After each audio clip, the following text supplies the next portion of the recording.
Can Vlad Jr. finally have a 200 hit season? Can Andres Gimenez turn back into the elite hitter we know he once was? And will a random Blue Jays infielder surprise everybody and have a high impact season this year? Stay tuned.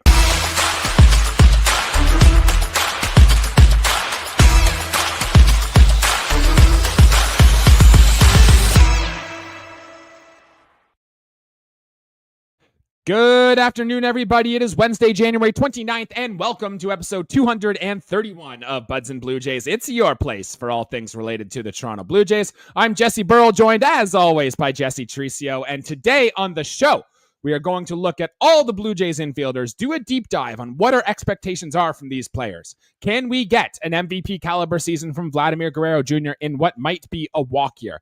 What about Bo Bichette, who's also entering a walk year? Can we get a big bounce back from him and get some down ballot MVP votes? Who is going to break out from this third base spot? What's happening from Andres Gimenez? And can somebody like a Will Wagner, Addison Barger, or Elvis Martinez really come on strong here in this season and start the breakout of their young careers? Plus, in the back half of the episode, we're going to take a look at some Blue Jays milestones they might reach this season. So that'll be always a fun one and see if we can get there. But first, Jesse, how are you, my guy? Welcome back to the show. It's a beautiful, snowy, kind of a cold January evening here, but we are that much closer to baseball season. How are you? Oh, definitely good. And it's crazy to think this time last year was my first episode on the channel. Now is a full circle back at doing it again. And yeah, a lot of snow out in Belleville where we are. Sun is shining. Baseball's around the corner. I can't complain. It is truck day for the Toronto Blue Jays. So if you're like me and figure that is the first official day of spring training, guys, we made it. It is officially baseball season. Very, very happy to be here. Jesse, last week we postponed our episode because there were a lot of Pete Alonso rumors swirling around the Toronto Blue Jays, and we weren't exactly sure if something was going to break later, so we posted off. But it's here we are, almost a week later. Still no Pete Alonso signing. Still no Pete Alonso signing anywhere. So I do want to get your take here, because you've been a big Pete Alonso guy for most of this offseason. I want to get your take on how likely do you actually think it will be that the Polar Bear comes north and joins the Toronto Blue Jays this season? So right now there's three teams that have been rumored. One's the Mets, but this weekend Steve Cohen pretty much said it's a done deal, and they're turning their attention at possibly Spencer Torkelson from the Tigers. So I'll say that eliminates them, but I won't hold my breath, because whenever we get our hopes up, we've seen what happened the last few years. Right. I'm probably going to say 45% chance we get them. Because the other team involved is the Angels, and I really don't think it's the Angels. And if the Polar Bear wants to win, I think his best shot is either with us or the Mets. And I think that it's only fitting that the Polar Bear comes to the true white north right now. You can understand on paper how it would be such a good fit for the Blue Jays, right? We need power. Pete Alonso can hit for power, right? Especially if he's going to take, say, that 3-year, 60, 70, maybe even low 80s $million contract that he's looking for. It absolutely makes sense. But I'm kind of on the camp here that I think Pete Alonso is always going to be a Met until he's not, right? And I think that's this kind of like Sasaki with the Dodgers. He was always going to be a Dodger until he's not. And I think there is some weird negotiation stuff going on here. You mentioned like the Mets camp saying, well, we're going to go trade for Spencer Torkelson, or we're going to go trade for Ryan Mountcastle. It was name. And then all of a sudden you hear a rumor that, Pete Alonso might sign with the Angels. It seems to me that if he really wanted to be a Toronto Blue Jay, he kind of would be already, right? And that like they're just kind of playing the cat and mouse game, hoping one team like bites at this here, and he will eventually end up a New York Met. But I hope I'm wrong, Jesse. Polar Bear would be so fun in Toronto. I'd love to see him mash some dingers here. Oh, definitely. It would be so fun. And like realistically, after him, like where's the power bats to like remain? Because there's not many, if maybe in trade, but again, that means we have to do work to get those players. Where Pete Alonso is to like average pretty much 35 home runs his career. So except for the COVID shorting year, but he was really on pace for that. Right. If you look at the numbers, they put it to a full 162. You could look at like trading for a Luis Robert maybe, but like unless Joey Gallo excites you, or you want to bring Daniel Vogel back in for yet another turn, which I don't think any of us want to see that again here in Toronto. I think you're right. It's kind of the last other power bat here on the market for whatever you think about Alex Bregman and his power aside here.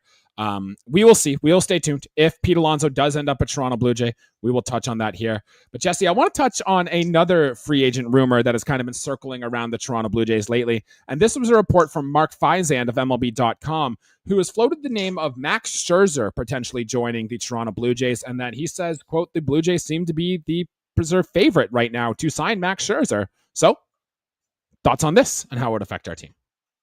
If you told me this about 10 years ago, I'd be doing it saying like we have to get him, kind of like how we were with like Corbin Burns, or even Roki Sasaki, and even the year before with Darvish. Like we're like, we need this guy.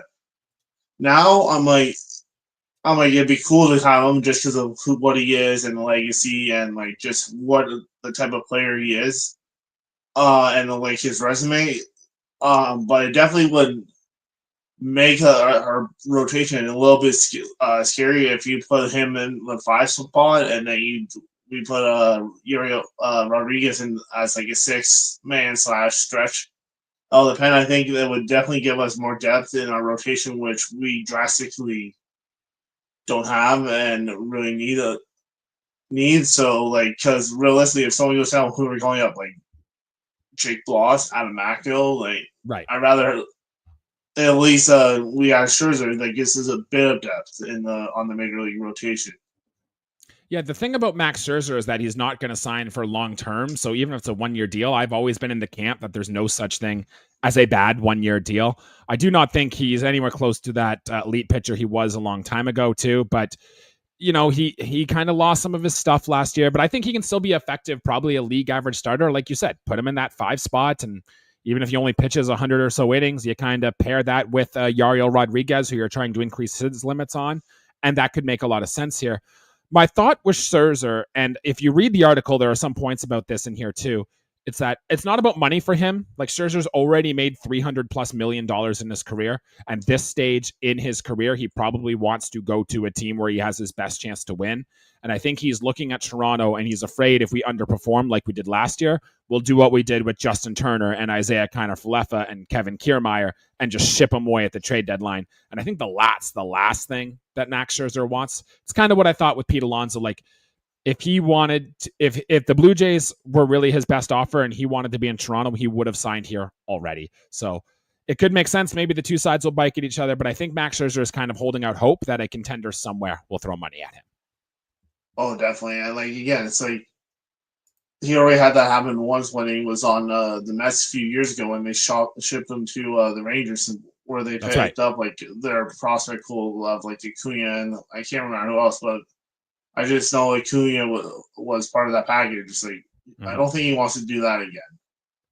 And that's exactly it. For a guy who, I think is 39 years old, I understand. I would love to see the Blue Jays go after like another starting pitcher kind of in this range, though, to round out the team. Because, Jesse, we're going to talk about it a little later, but the Blue Jays starting pitching depth, it really isn't that good. We've talked before about like Bassett's getting older, Barrios and Gausman are both getting older. Yariel Rodriguez is still very unproven. Even Bowden Francis took his first big inning pitch jump last season, right? He's probably due for another one.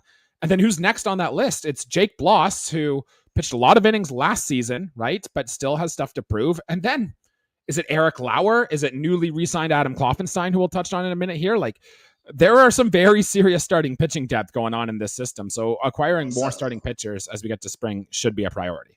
Exactly, especially with all the pitchers who we lost the past year and a bit because of TJ. Like, we don't have a Manoah, we don't have a Tiedemann, we don't have a Barriera, even though he was super low, but like, we don't have a Chad Dallas. Like, there's a lot. There's another name. Loudon Morales, or Rojas. Like, there's a lot of pitch. Like, Savage will definitely not shouldn't come up this year at all. Since he never even pitched an inning last year for our organization, and he hasn't really played any pro ball, so we need the depth. I'm with you on that, my guy. A quick thought on Trey Savage. I think we should start him in like Double-A this year, though. Like he was one of the most I agree. ready pitchers coming out of the draft. Like put him at Double-A and just see if he can sink and swim. If he's not good, leave him there for a while, let him develop. But what if he is just good there? And then you can get a chance that maybe he pitches some innings late in the season with the Blue Jays. And I think they should go that route. No, exactly. Especially like almost kind of like the Paul Skeens, what they did last year, where he started in Double-A and just look at him now. Well, yeah, Trey Savage is never going to be Paul Skeens. Paul Skeens is one of a kind, but I understand the precedent that you're setting here for what could be one of our best pitching prospects in our system. All right, good thoughts on Max Scherzer there. Let's talk about some of the minor league moves the Blue Jays have made here, and one on the pitching side, or two on the pitching side, and then one on the offensive side. And there was 3 minor league signings the Blue Jays made this past week, all with invites to spring training. The first one was bringing back Adam Kloffenstein, who was part of the Blue Jays farm system until we traded him away in the Jordan Hicks deal. He comes back here. And then Richard Lovelady, left-handed pitcher, and then Christian Bethancourt, who is a catcher, who we saw some with the Rays and Padres and stuff, who has bounced around the major league signings here. I have some thoughts on these 3 players, Jesse, but I want to throw it to you first. What is your thoughts on these 3 minor league signings here? Definitely gives us some pitching depth, like as we were saying that huge we didn't have, which helps, and it's nice to see Kloffenstein back with us. And as I was saying before the show, like just imagine the Kloffenhoff connection. It was like if like it just writes itself. It'd be a fun shirt, fun like just a little thing to even have like as a headline, like for one of your articles, like the Kloffenhoff connection completes the game. And Jays like went Kloffenstein. Yeah. Then throws 8 innings. Hoffman shuts the door. Is that Kloffenhoff? But like again, Christian Bethancourt definitely helps our catching depth. I almost would prefer him over Heineman backing up Kirk, and like realistically, and if I'm correct too, he's another switch hitter. Yes, he is a switch hitter, and the thing I've noticed about Christian Bethancourt here too is that it is the second catcher the Blue Jays have brought in on a non-roster deal that has a really good throwing arm. Right, Alejandro Kirk's arm, even though improving, is still not quite there. Like Ali Sanchez, who we brought in earlier on a minor league deal with an invite to spring, is very good at throwing up base runners. And Christian Bethancourt, I believe, threw out runners at about a 30% clip last year. That was 4th highest in all of baseball just last season. So even if you get an 80 WRC plus and he's just fine, maybe can run into the odd home run. Hell, he's a better improvement than Tyler Heineman. And I'm going to go on a thing right now and say that Christian Bethancourt is going to win that backup catcher spot coming out of camp this season. Oh, you don't have to convince me. That's what I thought right when we signed him. Huge. And then any thoughts on Richard Lovelady here? Lefty reliever. You know, he does do some things well. He's not even 30 years old yet. Gets ground balls at a 54% clip, which is really, really good. Doesn't walk many guys either. Doesn't strike out many guys either. But, you know, his career ERA is higher, but that's mostly because like the guys that get on base just seem to score against him. I think with the soft contact rate, the ground balls, and the good infield defense behind him, I think Richard Lovelady could actually be a good stable piece in our bullpen. Oh, definitely. Like again, like another thing. Right when I saw it, I just thought of the name Dick Lovelady. Like it just is, just it just made me laugh. Like just thinking of that. But again, like you said, soft contact with our defensive infield and that. I feel like a lot of those weak hit balls he gets up won't find holes, especially with the range of like a Bichette and a Gimenez up the middle. Even Vladdy's range and even Clement's range at third. Like I think it will definitely help, and also even if he gets in the air, we have one of the best defensive outfielders when Varsho's back. Yeah, like even with the signing of Santander, and if we do sign, say, a Pete Alonso, whose defense isn't the best, you know, we can still make room on this, and our pitchers are absolutely going to love this. Shout out to the East Coast Blue Jays, guys. We are doing well over here. Glad to have you watching our show. Give us a follow, give us a subscribe. We will do the same right back at you, and we'll be in touch. So glad to have you on the show here. Yeah, let's go. One more piece of news here before we wrap it up. When we did sign Anthony Santander, we had to DFA Easton Lucas, which I thought was an interesting choice. I guess that's kind of where Lovelady comes in to be that left lady spot. And then it kind of sucks to see him go to the Rays because the Rays have a pitching development like machine over there. And if they target one of your guys you're willing to let go, that always leaves a gripe in my bug. But the velocity did drop for Easton Lucas last year. And yeah, the stuff was good. He doesn't have that power repertoire here. Jesse, 30 seconds or less. Is this move going to burn us, letting Easton Lucas go to the Rays? Well, with their underground pitching factory, maybe, but I hope not. Like, how much damage can a left-handed reliever really do that throws like 91 miles per hour, you know? Watch, the Rays will give him back up to 97 and make him a Fairbanks 2.0. God, I hope not. But good for him if he can do that. And he can be dominant against any other team except us. And then I'd be happy with that.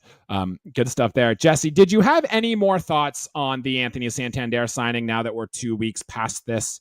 Did you give any more gripe or any more thoughts on this? I'm definitely excited. And right after we asked that question, what number he would wear, we found out Varsho was willing to change his number. So yes, that was correct. Yep.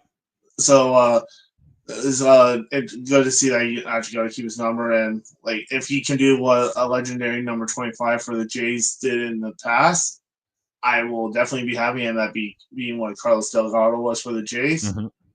And but realistically, I definitely think it gives Vlad that protection that he's been coveting for the last few years.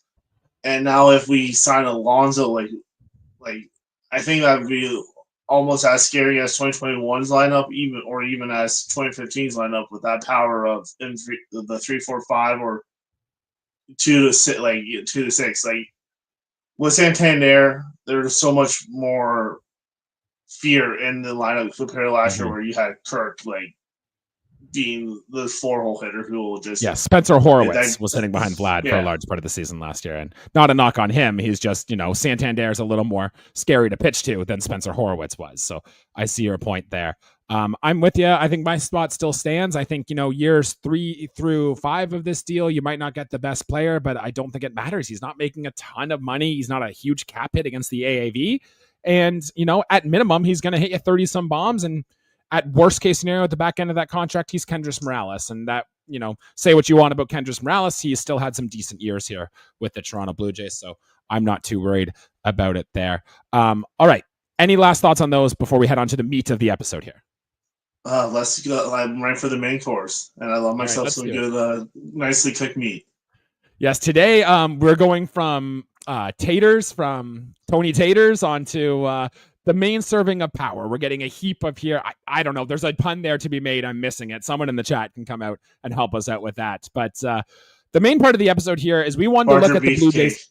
Barger Beefcake. There it is, my guy. I love that. We know our food over here at Buds and Blue Jays.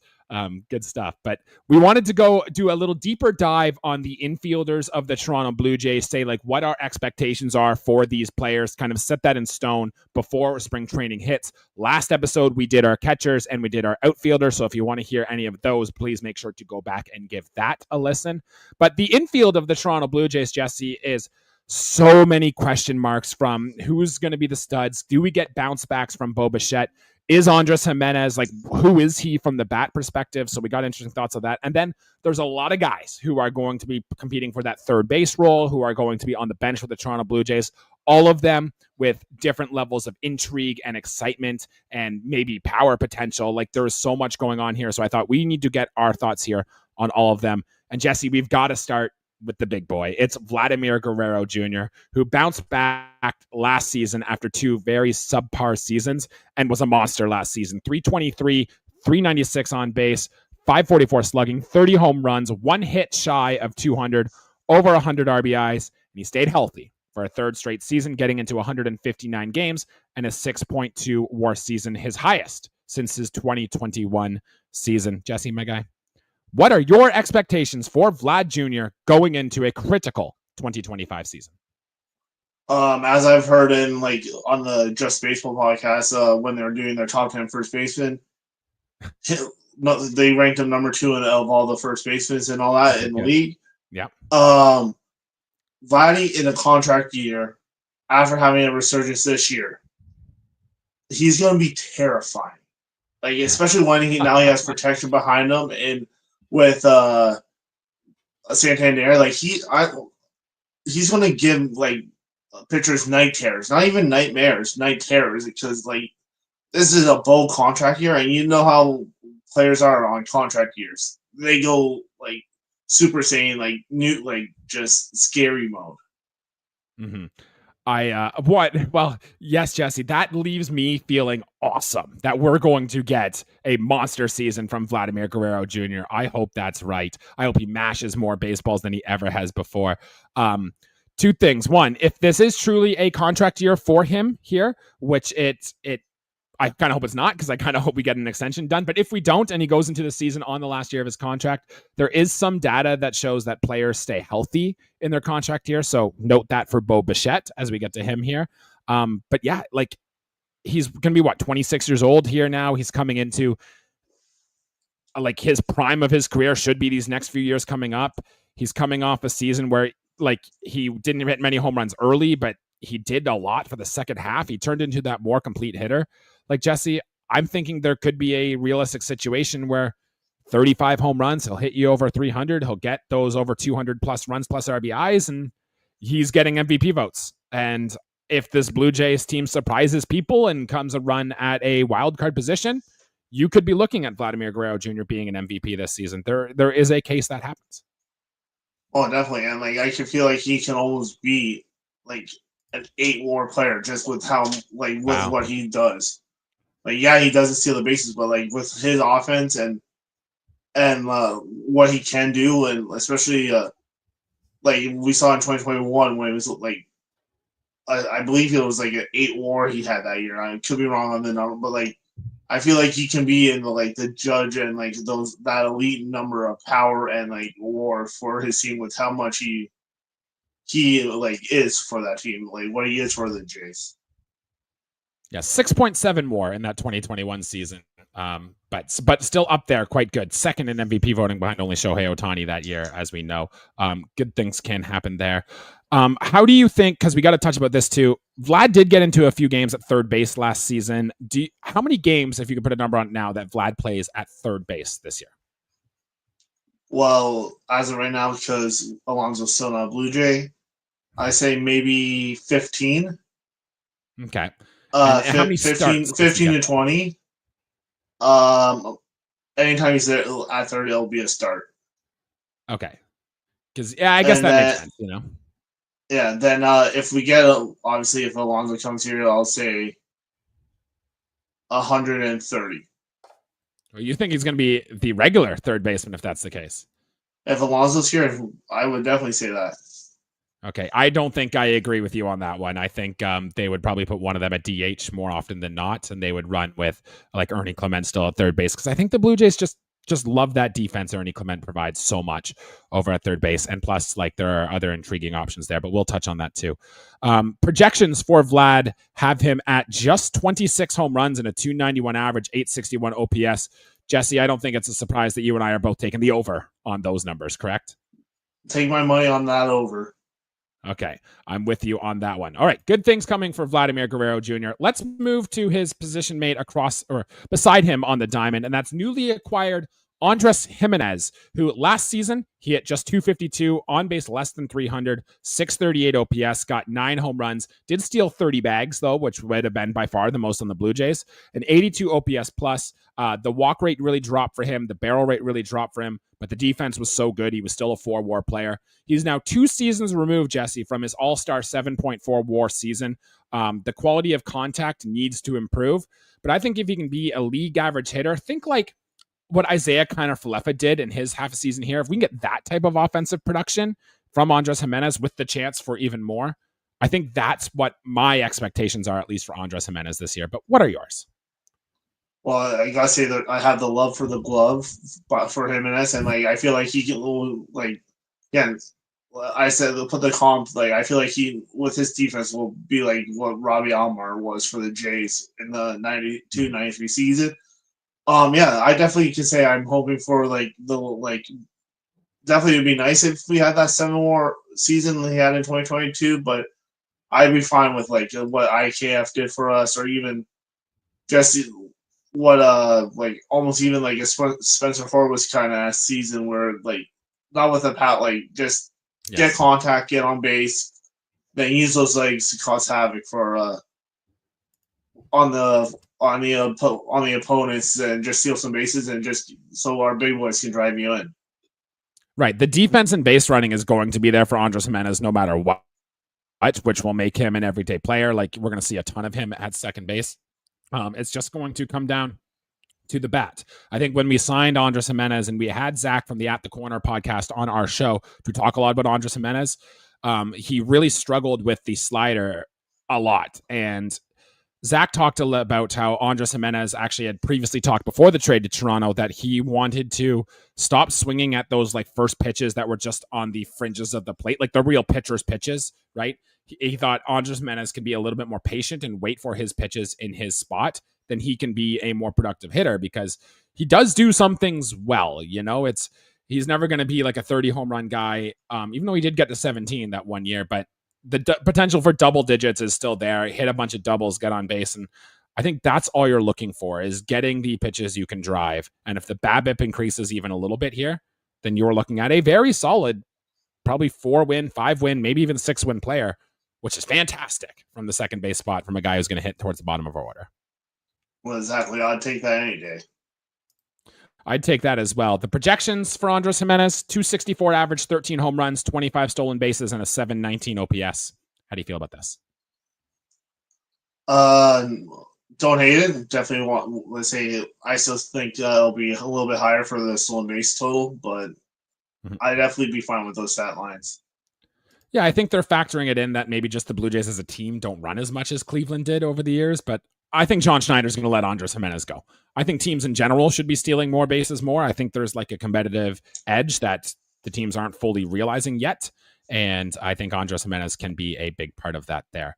All right, to his double play partner, Bo Bichette. And Jesse, this has got to be one of the biggest question marks going into the 2025 baseball season is what are we getting from Bo Bichette? Last year, in an injury-riddled season, only got to 81 games and did not play very well when he did.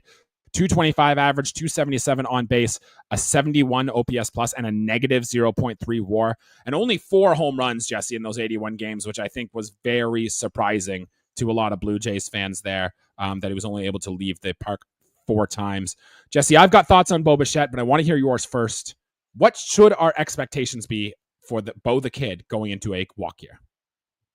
I believe that he'll definitely have a bounce back again. Same thing as Vlad, contract year. Most people, like you said, are healthy. I feel like a lot of his issues last year were because of his calf injury and neck, even this neck injury he had in the Tampa series in the first game. Like I feel like a lot of that really affect his abilities at the plate because again, how Bo hit, he uses his legs more than anyone, especially with that leg kick. And even when he came back for that like hot minute after like when he with in the Texas series and even earlier, he was doing his 2-striker approach where he doesn't have the leg kick. So clearly that leg was very bothersome, and he was worried that with that leg kick would definitely irritate the calf, if not maybe like his neck and all that too.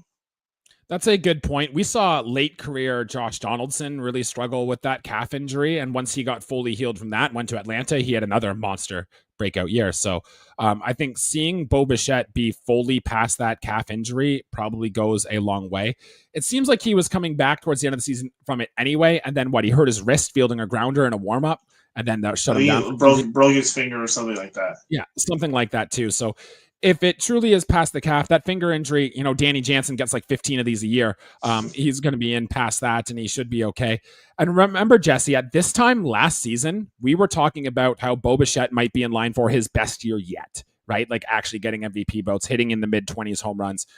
I don't necessarily think he's going to get completely back there. There are some things I don't love in Bo Bichette's, like his sprint speed just declining rapidly for a guy in his mid-20s. His barrel rate did drop and stuff. But if it is purely injuries, then we could be looking back at a 120 WRC plus player with fine defense. And there you go. All of a sudden you get Bo Bichette back.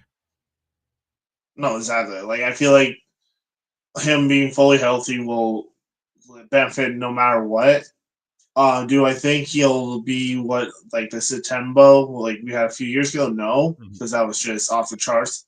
But I feel like he'll be a good in between of like what we got in 2021 and like 2023, like one of those like in between that, like again, like maybe low 20s home runs, 80 to 70 to 80 RBIs, and just and close to 200 hits. Like I feel like we'll have the normal Bo if he is healthy. Yes, and hitting in front of Vladimir Guerrero Jr. too is going to go a long way. And East Coast Blue Jays fans makes a good point. The new haircut will help him out. He's more mature now, right? He's got rid of the flow. He's not Bo Flow anymore. He's in like to the next era of Bo Bichette production, and this is more of the serious, get down to business like from Bo Bichette, which I really like that take. And who knows? I think this is going to be a very much a make or break season for Bo Bichette, and I'm cautiously optimistic about what we get from him this season. Any last thoughts on him, Jesse? And then we move on to the next player. I'm just a believer. Put it on a t-shirt, my guy. We believe over here at Buds and Blue Jays.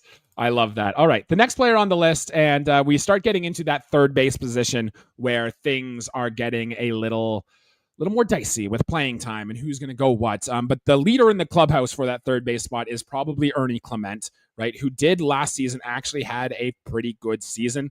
Got into 139 games, hit 263, 12 home runs, below league average OPS, but he did have a 3.5 WAR season because his third base defense was really, really good. We know what Ernie Clement does. He's not going to strike out and he's not going to walk. He's just going to put the ball in play, and whatever happens, happens. I did note, though, that last season over his career high, he hit the ball in the air more than ever before, and he hit the ball to the pull side more than ever before, which is what Danny Jansen did, which is what Marcus Semien did, which is what new hitting coach Greg Popkins is really has done a lot in Minnesota, is getting guys to do these out of these swings, which makes me think, even though Ernie Clement doesn't have the best exit velocities, could milk some more home runs out of his bat. Maybe he gets to the 15 home run mark or so for Ernie Clement.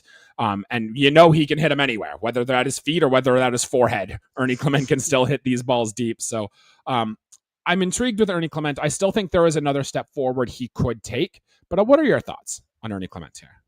Oh, definitely. Again, he played gold glove caliber defense at third of this past season for us. Definitely is a high energy guy, like and a character in the clubhouse, and like just brings the vibes. Like I feel like what we got last year was his coming out party, and I feel like the only way more is up if he gets the playing time. Like I feel like Popkins can definitely unleash something more power, especially like you say, he's pulling more, and like I feel like he could even, like I said last year, could possibly even be an all-star. Like if he does get the regular playing time at third with how he plays and just his defense, let alone too.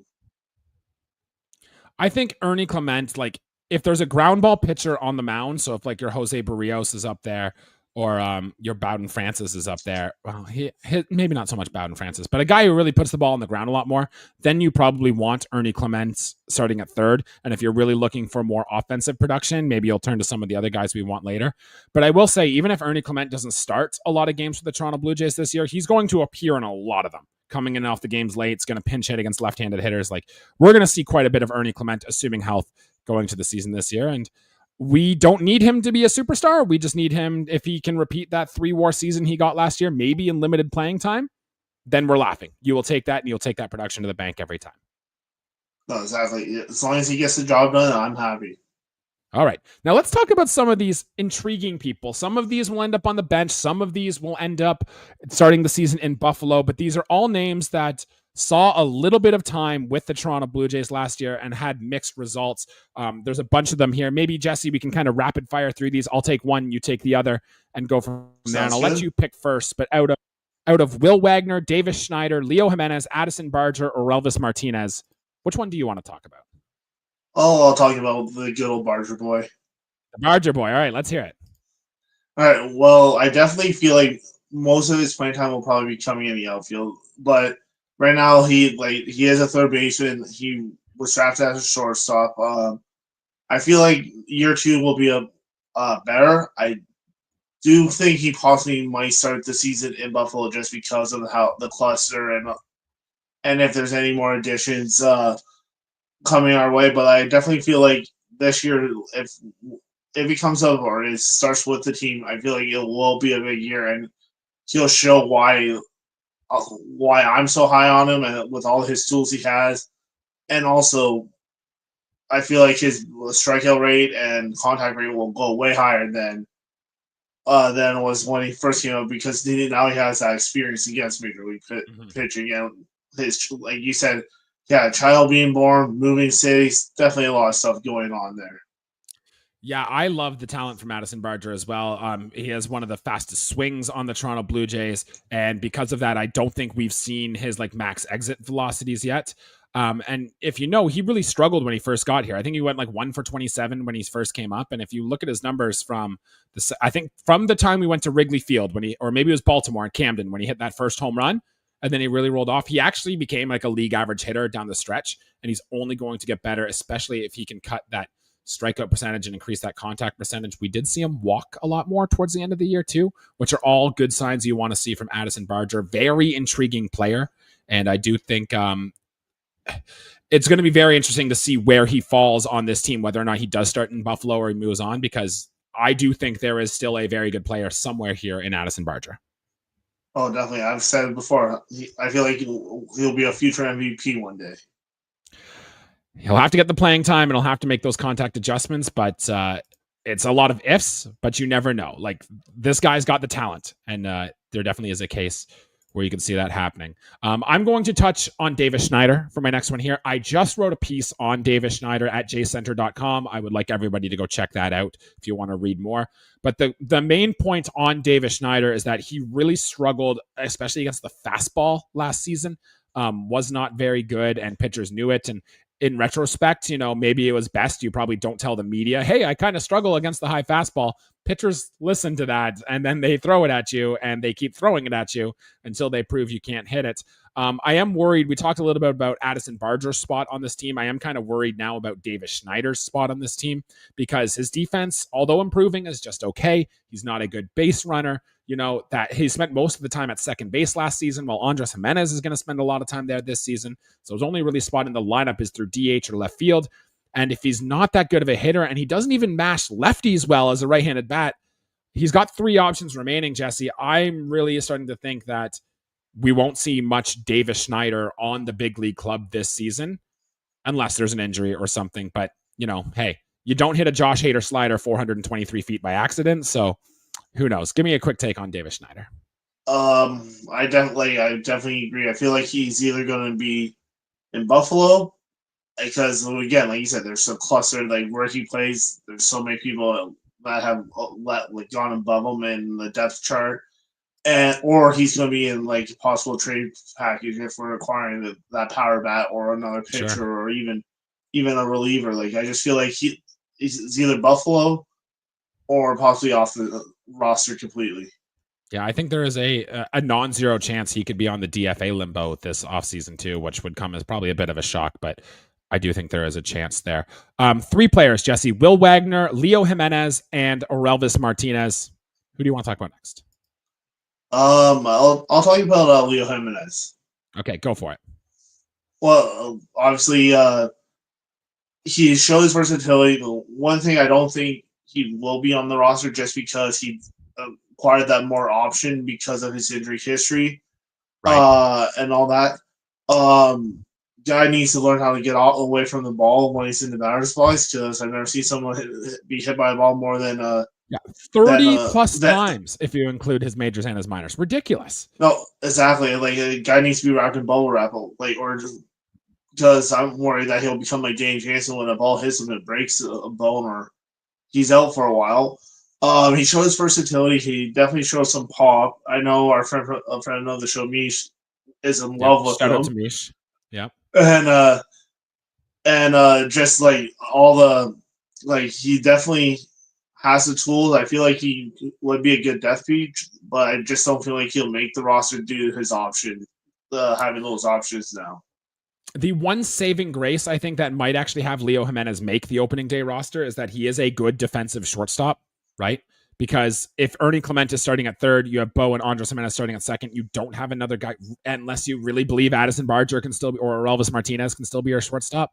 I do think they might keep Leo Jimenez just because he is good defensively and can be like your middle infielder replacement late in games or something. So that is a saving grace. But I agree with you on the offensive side. Like, I don't think getting hit by pitches is a repeatable offensive skill. Like, and that's what it comes down to. And if you take that away, sure, the little bit of power is nice, and sure, the OBP looks fine based on the inflation of those hit by pitches, but also too, like, Danny Jansen got hit by a lot of pitches, and he spent a lot of time on the injured list. And I'm worried the same thing would happen with Leo Jimenez if you give him extended playing time. So I'm with you. It's worth noting he's still just 24 years old. He was a top 5 prospect in this system, so there is still some hope. But until I see some more, I think, very good skill improvements from Leo Jimenez, I'm not quite sold on him being an everyday regular yet.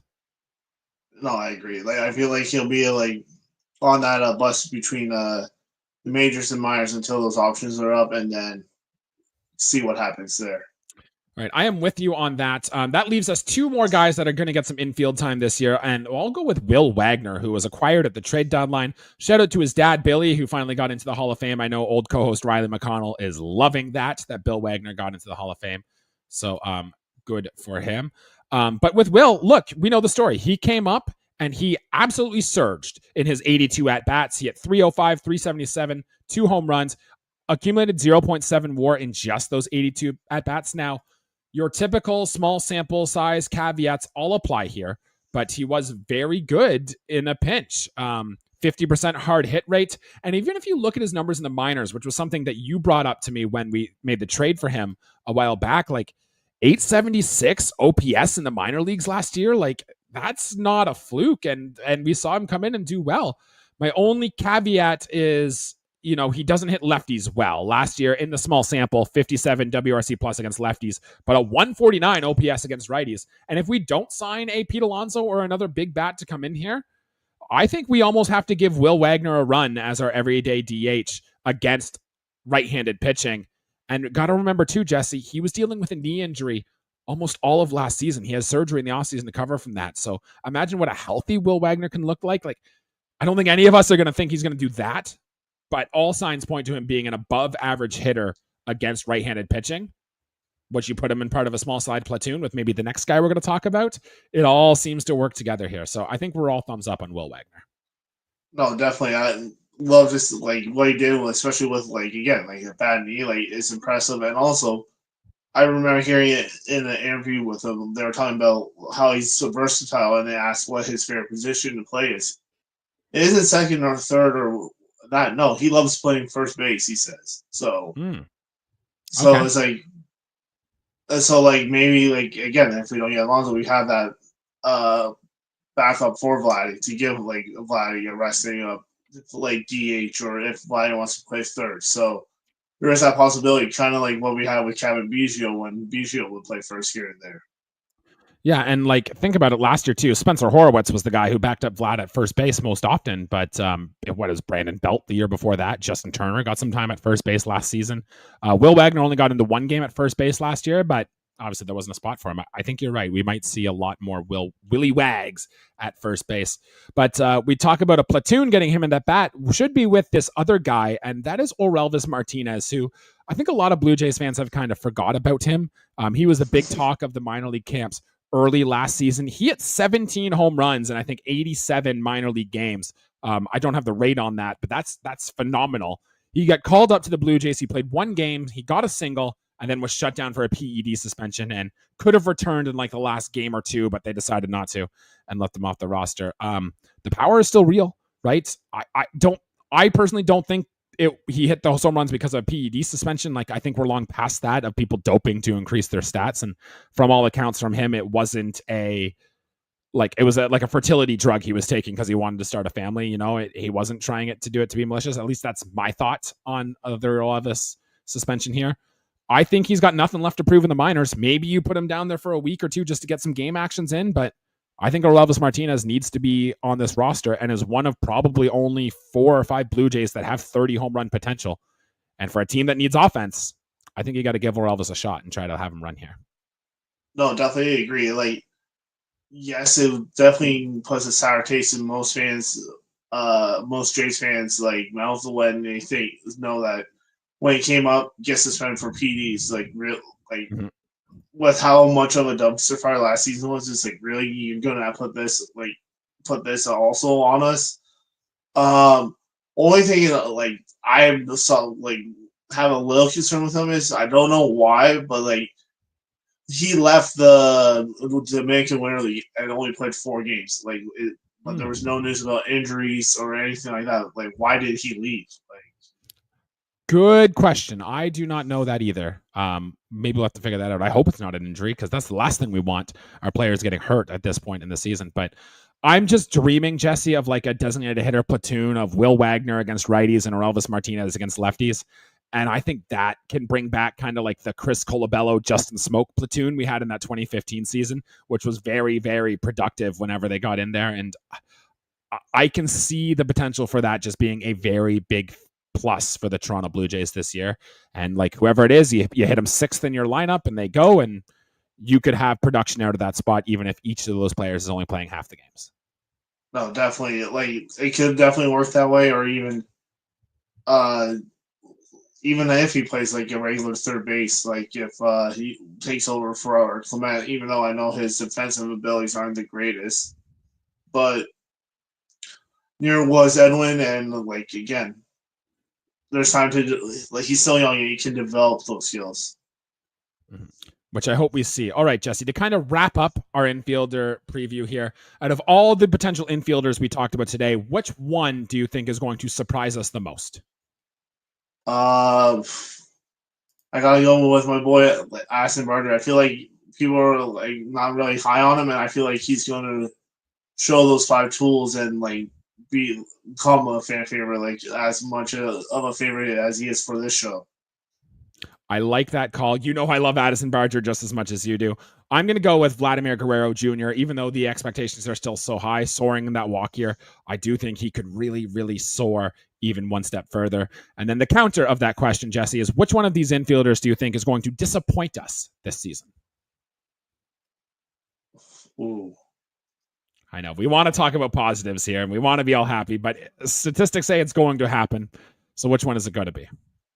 I really feel like it's gonna be Orelvis. I just like I'm not sold on it. Like, yes, he has the power in that, but again, that's minor league ball where it's like more 4A players and like not those elites. I want to see him have that success against the elite.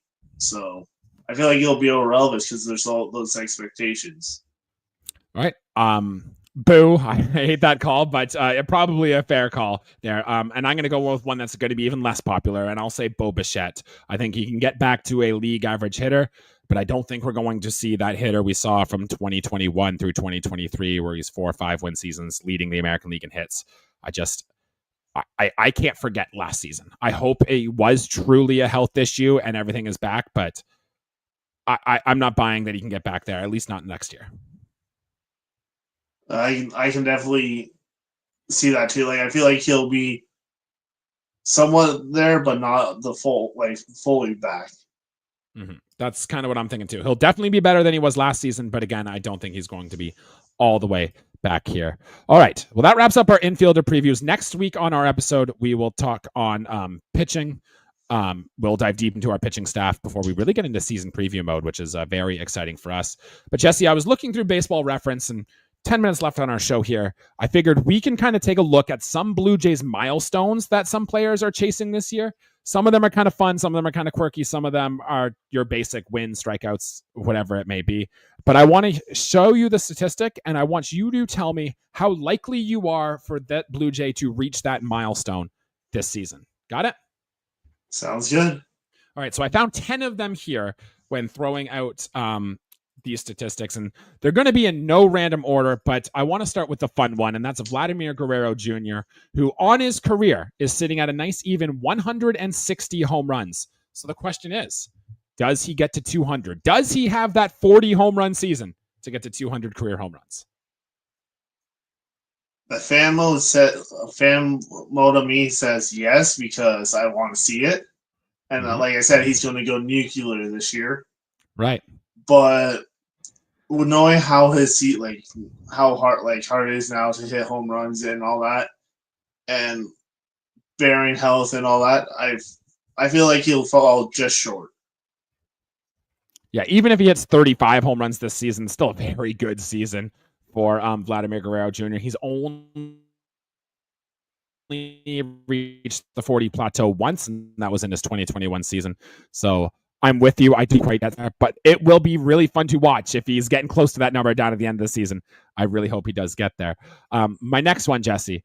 Jose Barrios. Now, we know he's one win away from career win number 100. Could not get that win on the last day of the regular season when he started. However, he is about 157 strikeouts away from 1,500 in his career. Jesse, last season he had 153. So does Jose Barrios get that 157 strikeouts to get to 1,500 on his career?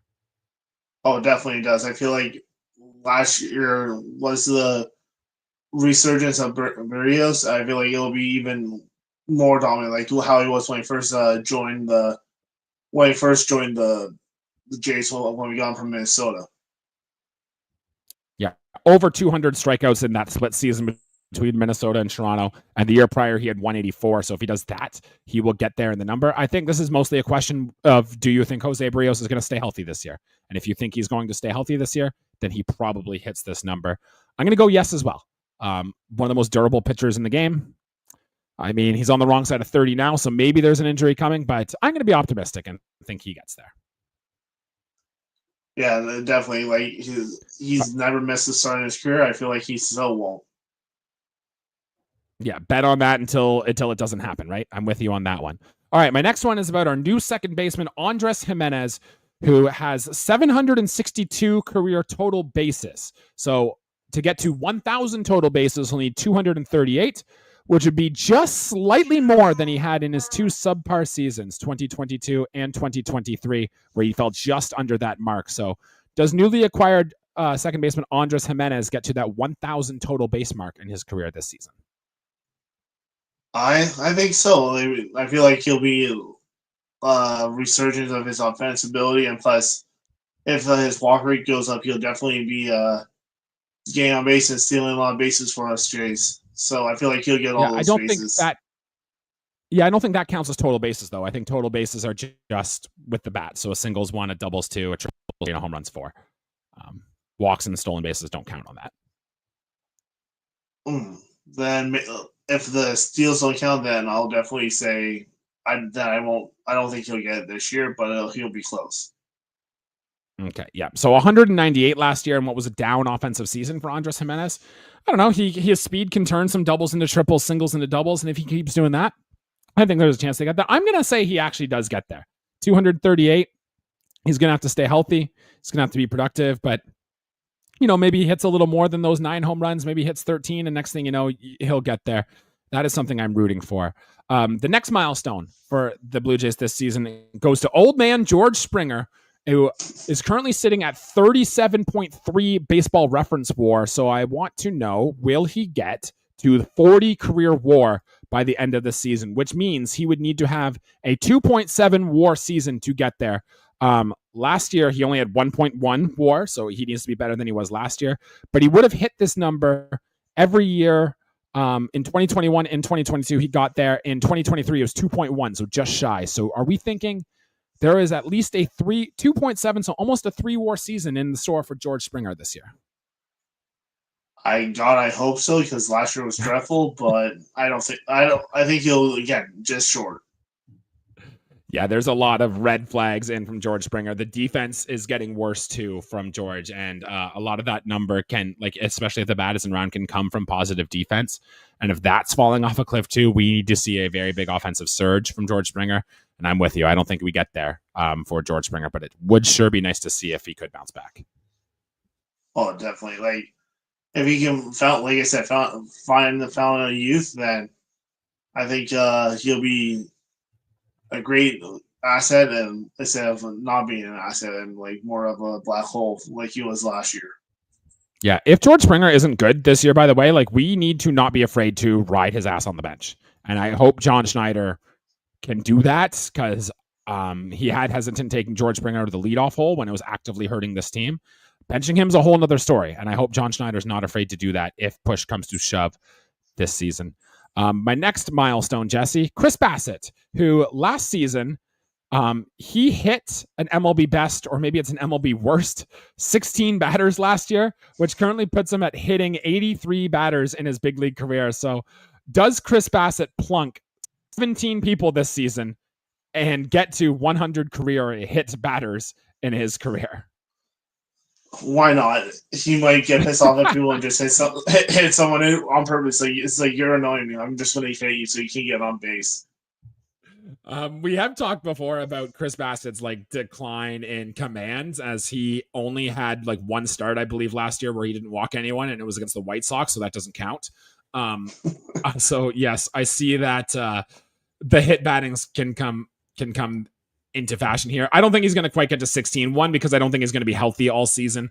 But two, even in the years prior, he was around the 10, 11, 12 mark. I don't think he's going to plunk 17 batters. But boy, would kind of be funny if Chris Bassitt just went on a plunking tour, wouldn't it?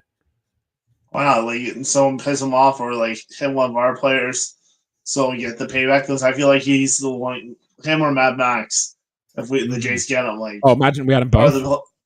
Just would hit, like, out of the players that would hit someone just like the old way. Like, you hit our player, if we're going to take one of your players. And we would absolutely probably look for a trade for Chris Bassitt. But the thing is, like, we talked about the Blue Jays pitching rotation being so weak as it is. And like, Chris Bassitt might not be that good anymore, but he's going to eat innings for you. And sometimes that might be all we need for Chris Bassitt. I would love it if someone could take that contract. It is the last year of his deal, but I don't think he's going anywhere for the coast of this season.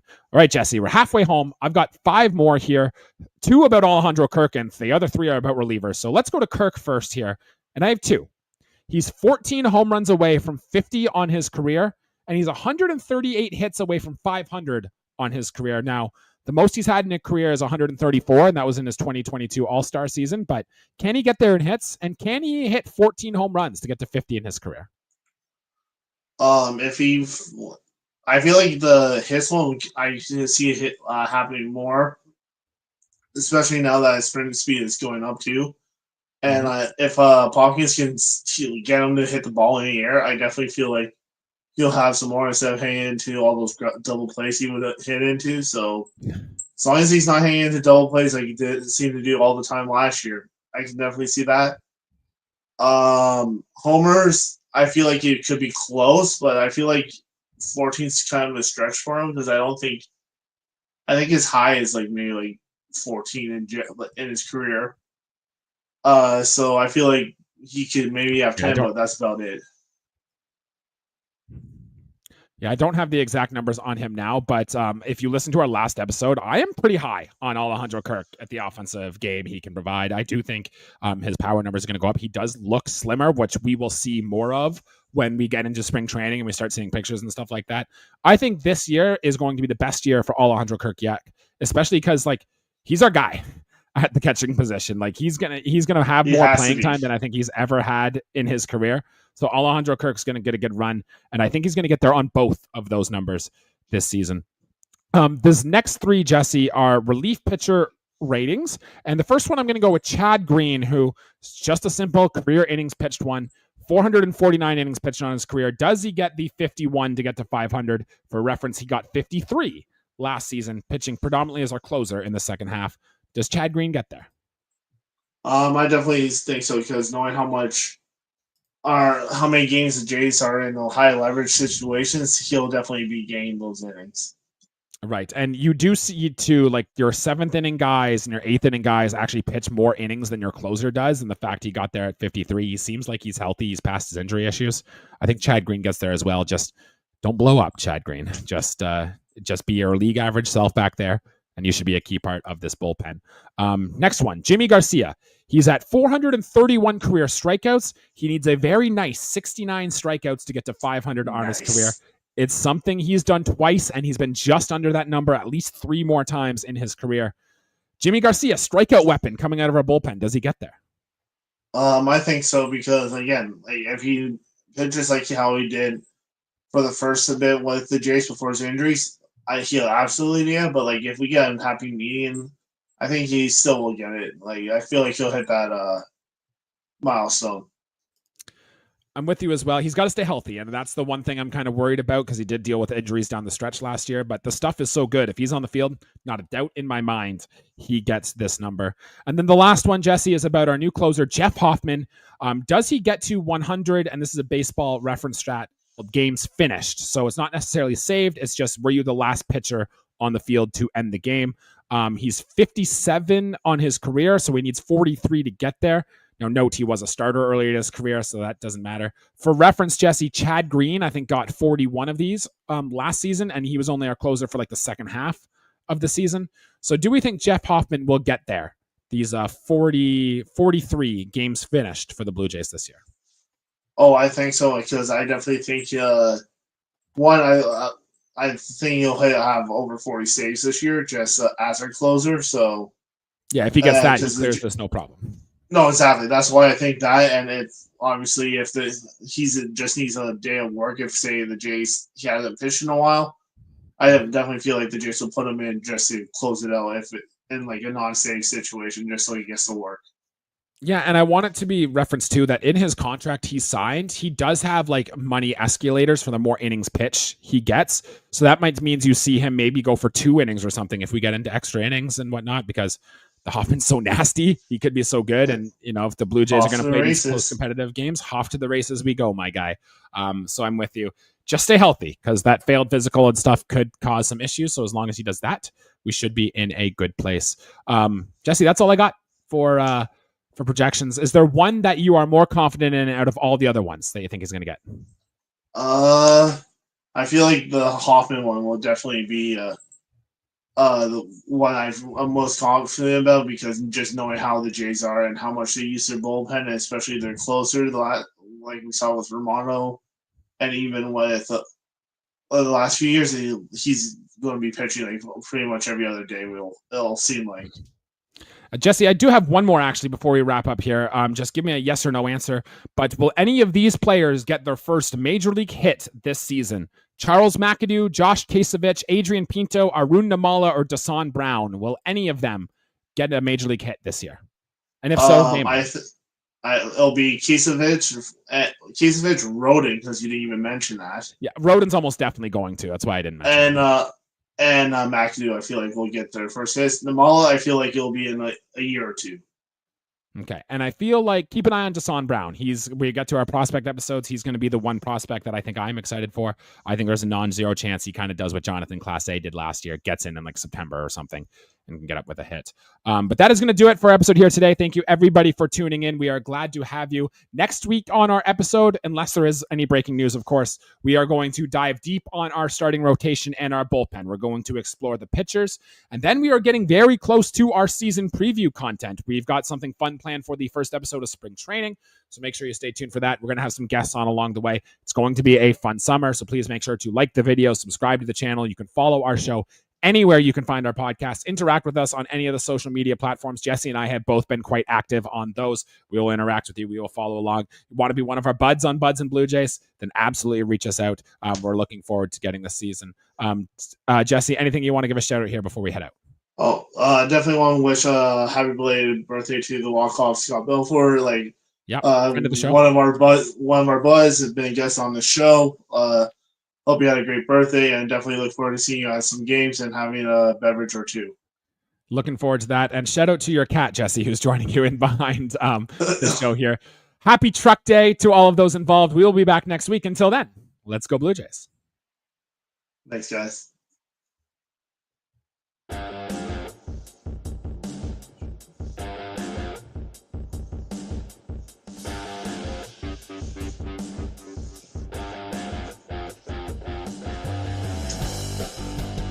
Oh, shit.